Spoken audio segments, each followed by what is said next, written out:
Gustong-gusto naman ng mga vloggers na interviewin si Sara kasi doon sila kumikita sa revenues. O, di ba? Kada interview kay Sara, may pumapasok na revenues in dollar. Gamitan lang po, mga kababayan talaga. Wala silang kung kasinungalingan yung pinagsasabi ni Sara. Ang importante, yung revenues pumapasok po sa YouTube. Wala tayong ganon, mga kababayan. Hindi pwede na revenues lang, mga kababayan. Importante yung katotohanan. Kaya yun yung ating ginagawa. Kaya tayo mga kababayan, kahit sabihin pa, tingnan mo niya Mr. Maravillas, kung konti na lang yung nagre-react sa channel mo.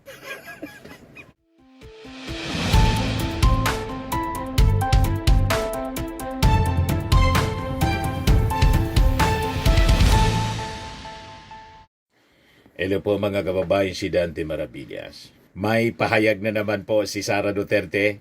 Presumably, reaction niya ito doon sa final na plunder case. Plunder, malversation, graft and bribery ng mga civil society groups in church laban po sa kanya in relation sa paggastos. Maling paggastos mga kababayan ng 612 point something. Basta 612 million confidential funds. And yung in-execute na affidavit mga kababayan ng kanyang alleged ex-bagman na si Ramil Lagunoy Madriaga. Pero sa kanyang pahayag ngayon, wala man siyang minimension na ito'y patungkol doon sa either yung plunder case na final ng civil society groups or itong affidavit na in-execute ng kanyang dating bagman. Wala siyang minention.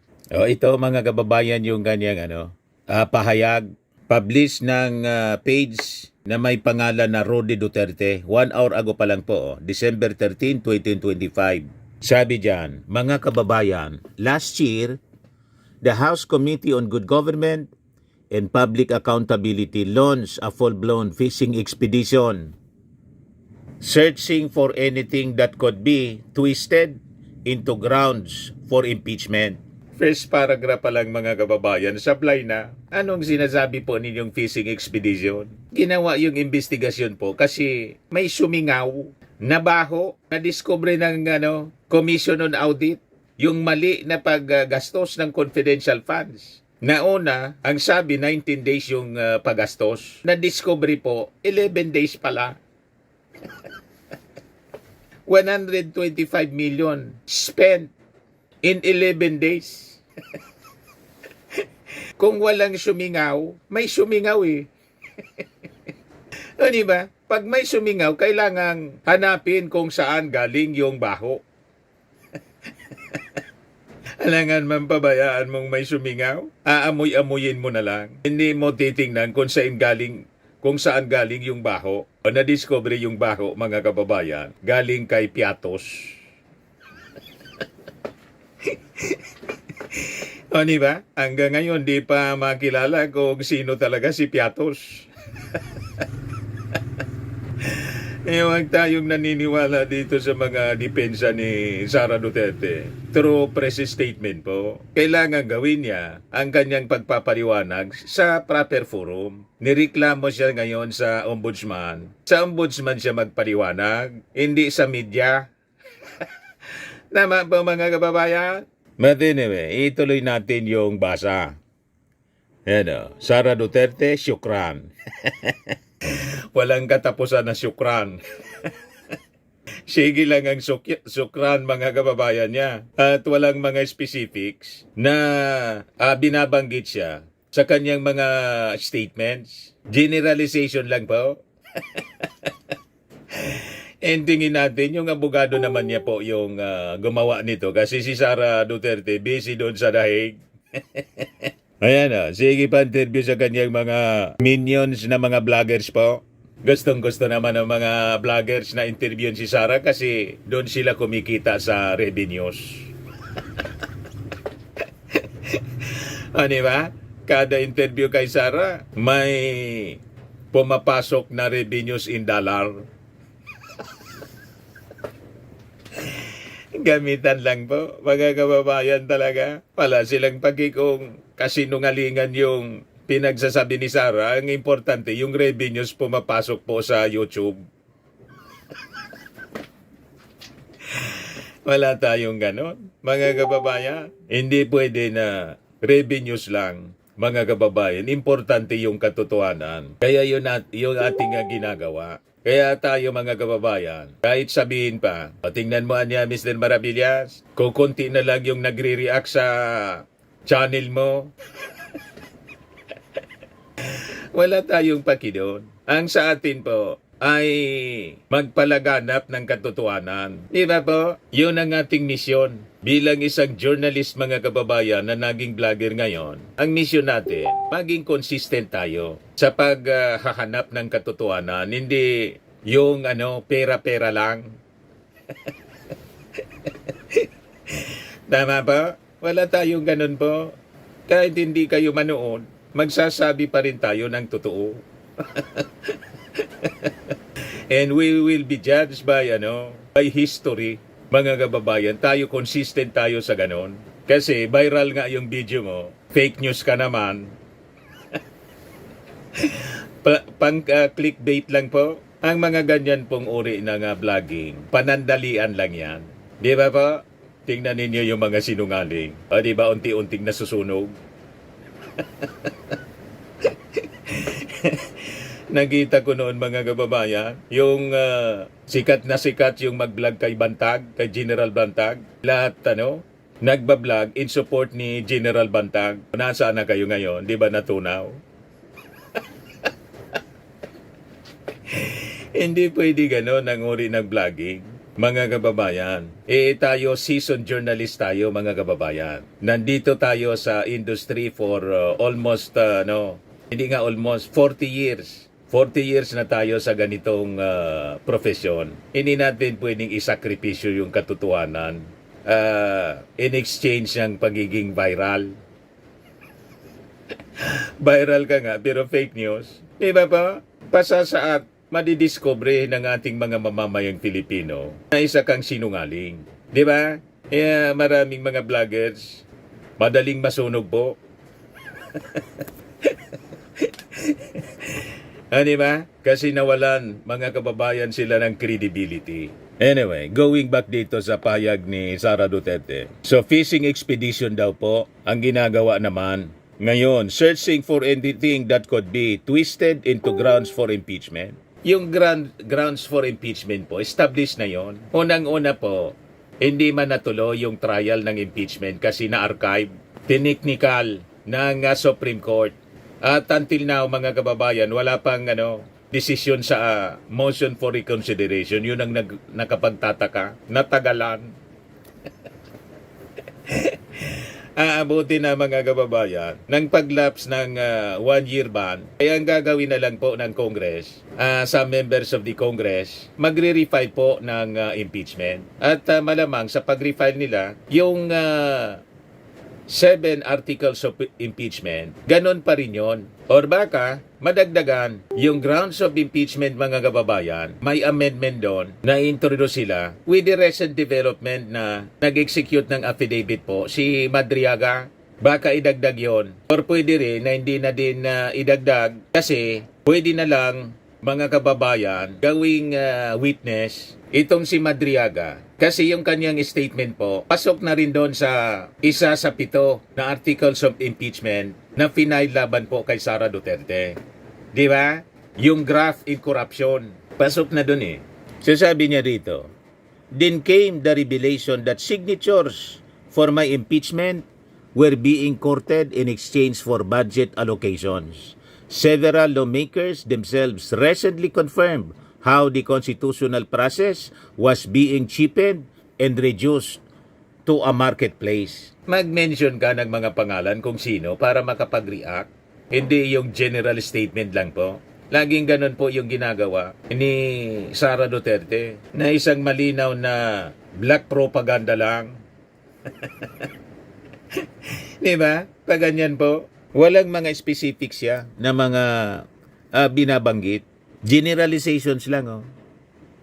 Pakita ka ng mga signatures na sinasabi po ninyo na nagsasabing pumirma in exchange sa budget allocations.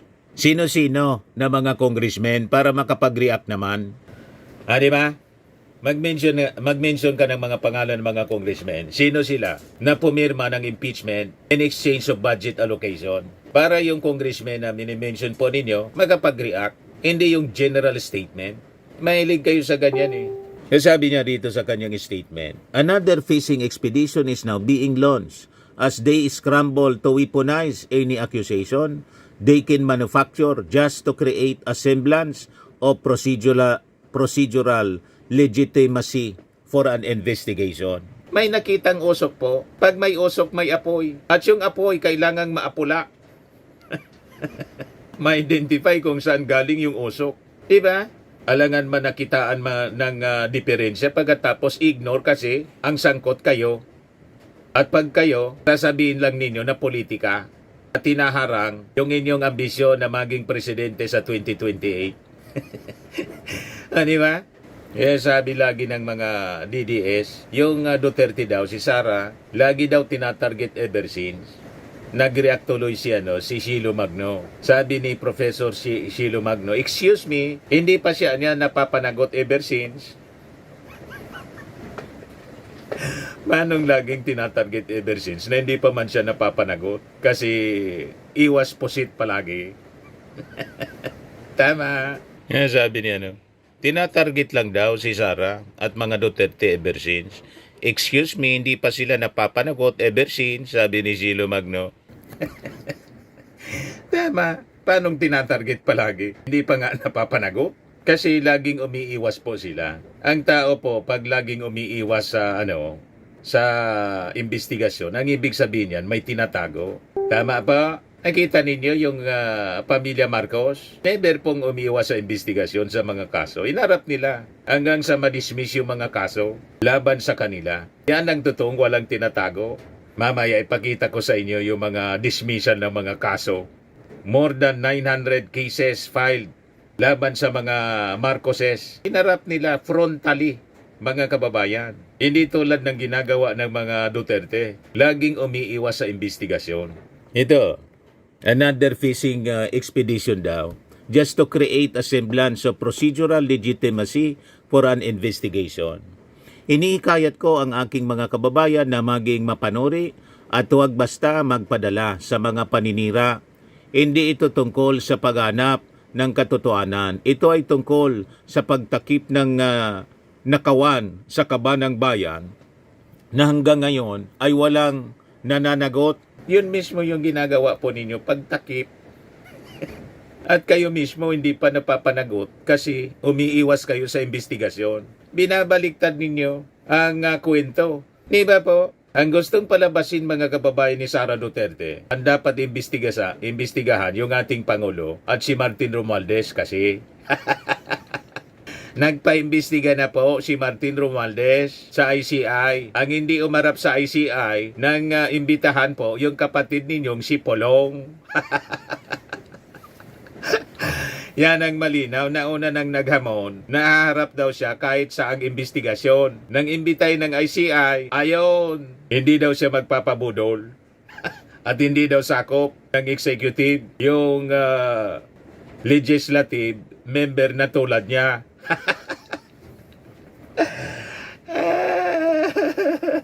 Yan ang may tinatago. Laging umiiwas po, tulad po ninyo. Tapos sasabihin ninyong ganyan na ito'y tungkol sa pagtakip ng nakawan sa kaba ng bayan na hanggang ngayon ay walang nananagot. Kayo mismo po yung iniimbestigahan nga. And that is part of the impeachment complaint laban po sa inyo, yung graft in corruption. Na kung wala sana, na petition kayo questioning the technicality sa Supreme Court na taliwas sa inyong unang statement na I want a bloodbath, di sana may resolusyon na sana doon sa akusasyon sa inyo. Kung totoo na malinis kayo, wala kayong ginawa, di absuelto kayo sa impeachment trial. Walang nangyari impeachment trial. Yung forthwith, ginawang archive. sa Senado kasi majority sa members ng Senate, mga kaalyado ninyo. You see? Tapos you have that girl na magsabi na hindi ito tungkol sa paghanap ng katotohanan, ito'y tungkol sa pagtakip ng nakawan sa kabanang bayan na hanggang ngayon ay walang nananagot. Yun mismo yung ginawa ninyo at yung inyong mga kaalyado sa Senado. Pagtakip sa katotohanan kaya hindi nangyari yung trial. Sabi niya, patuloy lamang tayong maging matatag sa harap ng pagbagsak ng ekonomiya at walang tigil na pagtaas ng presyo ng mga bilihin. Patuloy tayong magdasal para sa kapayapaan. Patuloy na magdasal para sa kapayapaan, kayong walang tigil sa panggugulo. At yung sinasabi ninyo, pagbagsak ng ekonomiya, yun ang consequence ng panggugulo po ninyo. Di ba? Ginugulo ninyo yung gobyerno. Nandun ang inyong grupo sa destabilization. Pagkatapos, isisisi ninyo sa ating Pangulo yung pagbagsak ng ekonomiya. Party kayo doon sa faktor ng pagbagsak ng ekonomiya kasi hindi man kayo tumutulong. Lahat lang pang personal yung inyong ginagawa. Ngayon nga kanda ko ba na yung ating Pangulo sa pagtatrabaho, nasaan kayo ni Pulong? Si Pulong magta-travel 17 countries for 2 months. Ang tanong, kumusta naman ang performance ni Pulong, kapatid ninyo? Ano na yung naipasa na batas sa Congress? Kayo bilang Vice Presidente, kumusta naman? Mas marami pa kayong travel kaysa sa Pangulo? Di ba? Imbes na tumulong sa pagtrabaho bilang Vice Presidente, namirwisyo pa kayo. Tapos isisisi ninyo sa ating administrasyon. Sisihin ninyo yung buhay ninyo kung bakit pa kayo nandadyaan sumisweldo sa kaban ng gobyerno. Di ba? Sabi pa niya, rest assured that the Office of the Vice President will continue to deliver efficient, accessible, and responsible public service for the good of all Filipinos. Syukran. Lahat baliktad. Wala mang nangyayaring ganun. Wala mang kayong ginagawang ganun. And ngayon nga, nandun na naman kayo sa dahig para sa inyong tatay. Ngayon si Sara, pakinggan natin yung kanyang sinasabi. Binungking na naman yung kalagayan ng mental condition, health condition ng kanyang tatay. Lumalabas talaga na hindi man totoo yung unang mga pinapakalat nila na unfit for trial kasi malinaw po yung pag-iisip ng kanyang tatay. Kinote pa niya yung mga sinabi sa kanya nang magkita sila, nang bumisita siya doon sa detention cell ng kanyang tatay sa ICC. Ito, pakinggan natin. Patunay, mga kababayan, na hindi totoo yung kanilang mga pinapakalat. President Duterte, meron siyang message kanina. Di ba? Sabi lang niya, may mensahe pa? Lahat. Nandito kami, meaning siya, ako, at yung iba pang mga kapamilya namin, nandito kami so as long as gusto pa kami ng tao.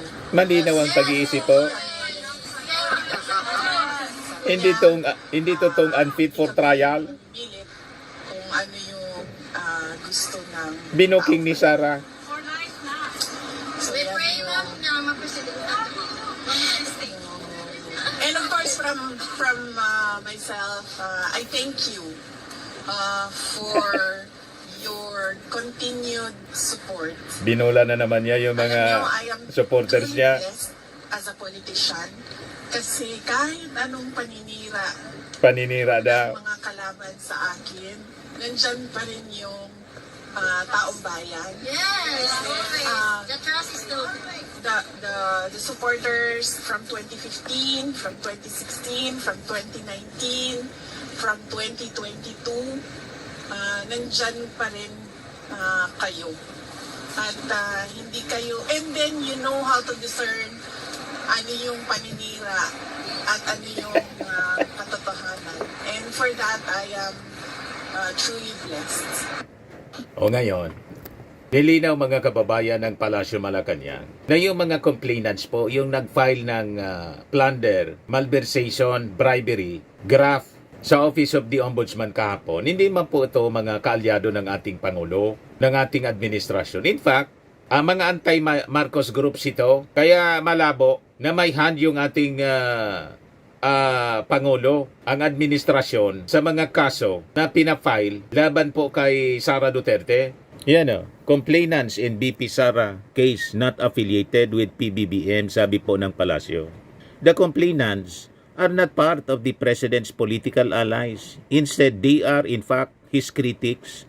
So how could he casually tell them to file plunder in graft charges against BP Sara?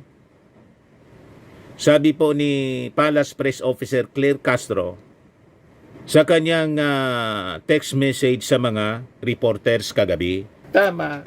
Kaya mali po, misplaced yung mga akusasyon ni Sara ang nasa likod nito na paninira sa kanya. Ang tawag na paninira, yung Palasyo Malacanang. Paano nangyari yon? Mga anti-Marcos itong nag-file sa kanya ng kaso. Just like yung final na kaso sa ICC laban sa kanyang tatay. Ang nag-file po, mga pribadong complainants. 2017, panahon ng kanyang tatay. At ang tumulong po, mga nasa minority bloc, mga militant, anti-Marcos, and church groups. The same group. Si Father Flavio Villanueva. Ito yung tumutulong sa mga victims ng EJK. Same group na nag-file mga kababayan ng plunder case sa ombudsman kay Sara Duterte. So malabo ang mga pahayag na to ni Sara Duterte accusing the Marcos administration na nasa likod ng tinatawag niyang fishing expedition. So ang pwede niyang gawin mga kababayan, pinakamabuti niyang gawin, ay nag-file ng asunto sa kanya na hindi man po kalyado ng mga Marcos, sagutin na lang niya po sa ombudsman. Di ba? Tulad ng mga kaso noon, final sa Marcos family, sa Sandigan Bayan, sa kung saang korte, pati sa Amerika, sinagot ng pamilya Marcos frontally, hindi sila umiwas. Dahil wala silang tinatago mga kababayan doon sa mga inaakusang pagnanakaw na pawalang sala yung pamilya Marcos.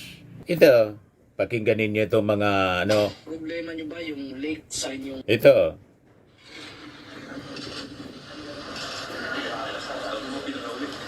Yung binabasahan na ng promulgation. Vice Honorable Sabrina T. Pangkilo Jr. presiding.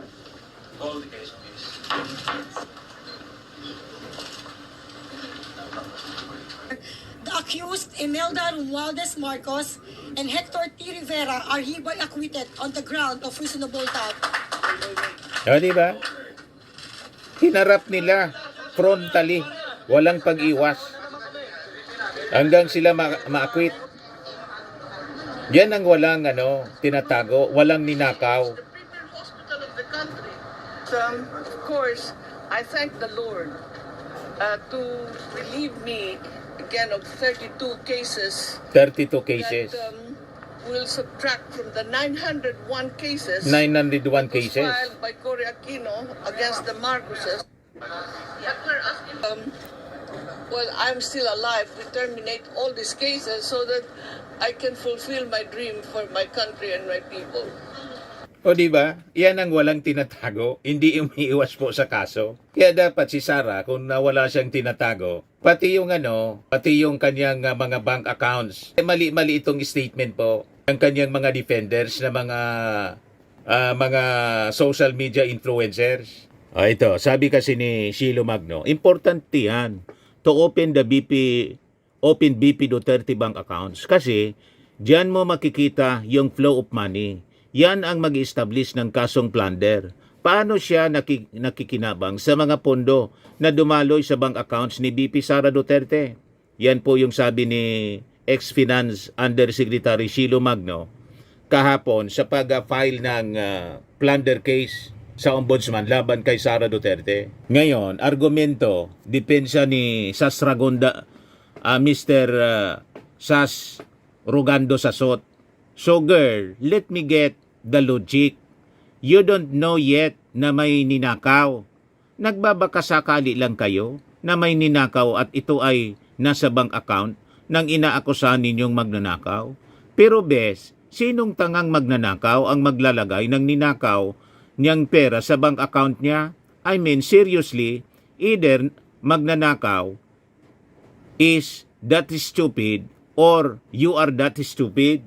Sabi ni Mr. Sasurogando Sasot. So kung yun naman pala yung paniwala ninyo, confident kayong walang ninakaw si Sara. So dapat, confident kayo na buksan ang kanyang bank account kasi wala mang makikita doon, mapapahiya yung mga accuser ni Sara Duterte. Di ba dapat yun ang gawin ninyo?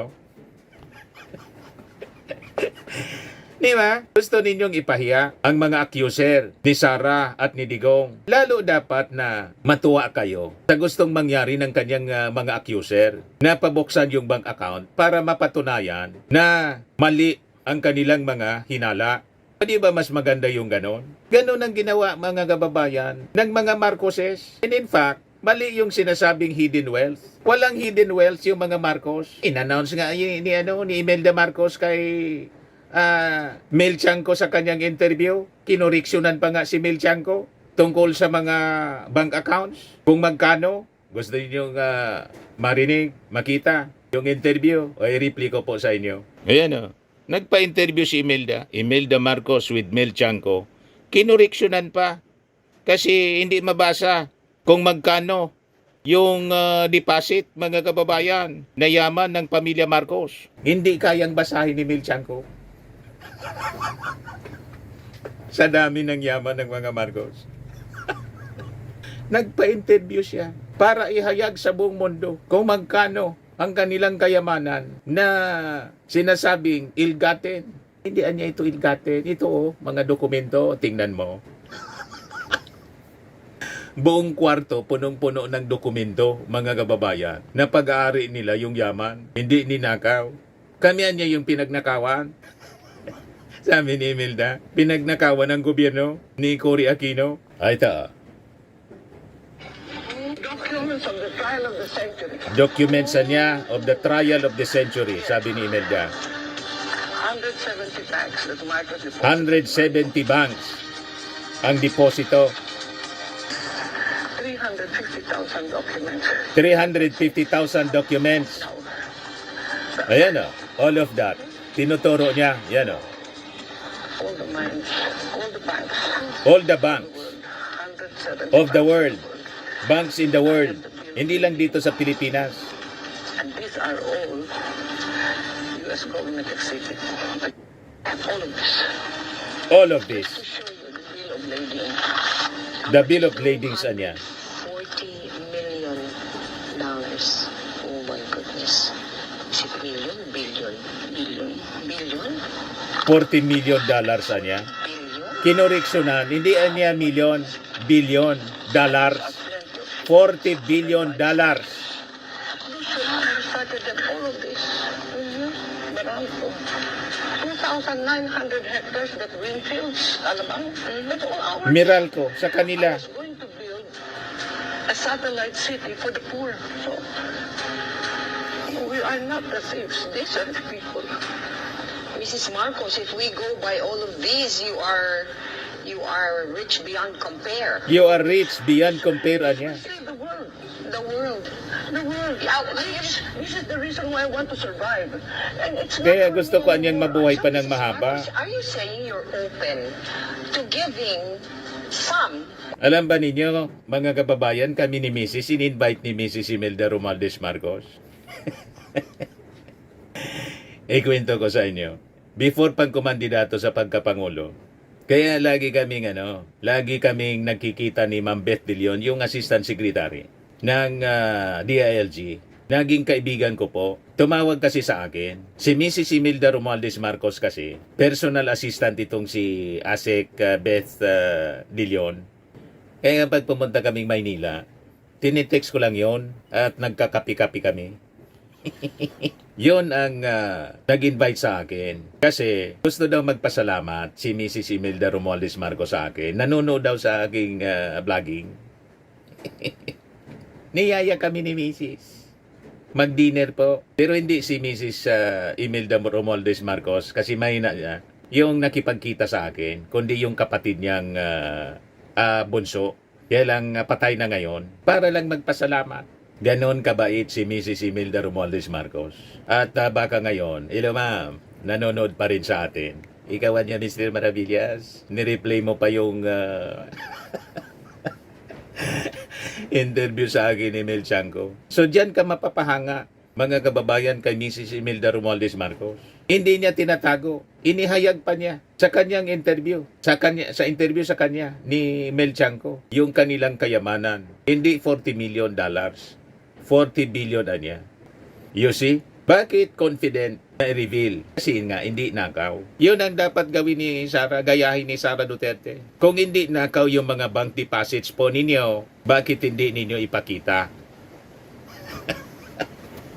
Yan ang challenge. Kung wala kayong tinatago, walang kasalanan, bakit hindi ninyo harapin frontally tulad ng ginawa ng Marcos family? Inarap nila lahat ng kaso, 900 plus cases all throughout the world. Inarap nila dahil wala silang kasalanan. Ayon, lahat mga kababayan na dismiss, binasura. So dapat ganun din ka-confident si Sara Duterte. Hindi yung puro iwas yung kanyang ginagawa in deflection and propaganda tulad ng kanyang ginagawa sa ngayon. Pati ng kanyang mga influencers. Yan Pero sinong tangang magnanakaw ang maglalagay ng ninakaw niya na pera sa bank account niya? I mean, seriously, either magnanakaw is that stupid or you are that stupid. Yun naman pala yung paniwala ninyo. More na dapat kayo ang mag-welcome. Welcome dapat ni Sara ang investigation. Kasi wala daw siyang ninakaw. Ang walang ninanakaw, mga kababayan, dapat tiwala, confident to face all the accusations. At buksan ang bank account tulad ng ginawa ng Marcos family ni Imelda Marcos, pinasili pa mismo kay Mel Chanco yung lahat ng mga documents ng mga deposits sa mga bangko sa buong mundo. Matindi, mga kababayan. Yan Here, The trial of the century. Pinakita niya yung documents 350,000 documents. 350,000 documents. All of that. All of that. All the mines. All the banks. All the banks in the world. 170 banks of the world. 170 banks all throughout the world. Ipakita ni Sara Duterte ang lahat yung mga bank deposits all throughout the world kung mayroon din siya. Baka niya, Mr. Maravillas, yun ang dahilan kung bakit umiikot si Pulong sa 17 countries. Hindi natin alam kung ano yung purpose niya. 2 beses na. Last year at ngayon naman po. 17 countries. Last year, 16 countries yata. Ngayon, 17 countries. Di ba, mga kababayan? Kaya duda po yung si ACT Party List Antonio Tino. Congressman ba anya siya o Miss Universe? Nag-iikotan niya sa buong mundo. Basahin natin yung mga reactions dito sa ating Life with Dan TM channel. Tama talaga ang saying na evil destroyed itself. Sabi ni Kiko, sabi ni Bida Cardona, di man siya ma-impeach, makulong sana habang buhay. Sabi ni Martina, I agree, hindi natutulog ang Panginoong Diyos. Sabi ni Mendy Bataring, deserve ni Inday Lustayan. Sabi ni Top Gun, di matanggap ng mga DDS talaga. Talaga daw kinakasuhan mga Duterte para mawala ng malakas na kandidato sa 2028. Ganyan sila katanga. Kahit tad-tad na ng ebidensya, bulag pa din.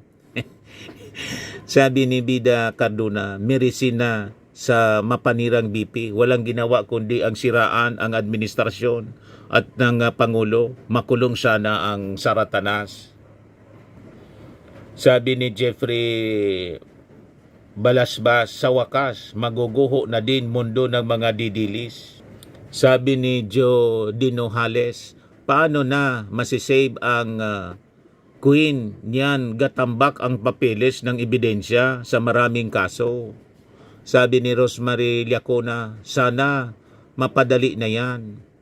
Sabi ni Malan Network, Danir is the end is near siguro. Danir is end. The end is near. Dami pwede ikaso kay Sara. Sabi ni Chadri daw. Sabi ni Evangeline, God is good, Sir Dan TM. makukulong na ang pusit at mga katiwalayan ng bayan. Thank you sir for the update. Sabi ni Joel, unti-unti yang magsisilabasan mga nagising at kumanta na ginagamit lang sila ng mga Duterte o kaya magtatrayduran mga yan. Nasa kasamaan kasi, tiyak yan din mangyayari. Konsekwensya sa lahat ng gawain nilang kasamaan. Sabi ni Katkat, yan kasi kala nila sila pa ang may power, kaya sila mayabang at mga bastos.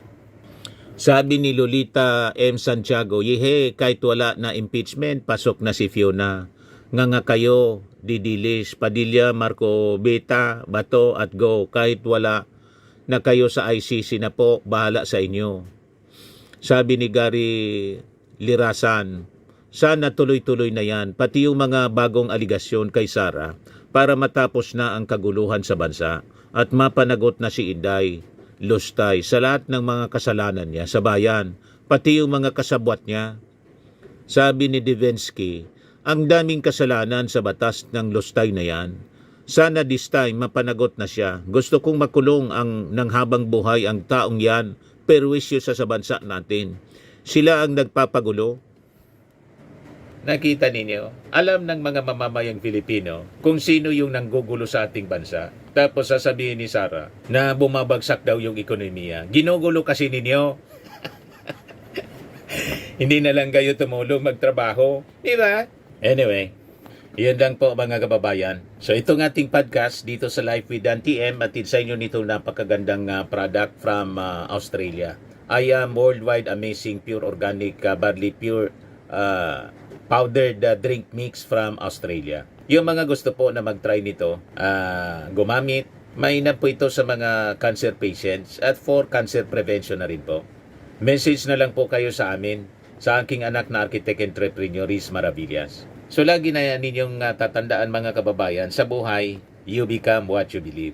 Ako po si Dante Maravillas. Bye-bye. God bless.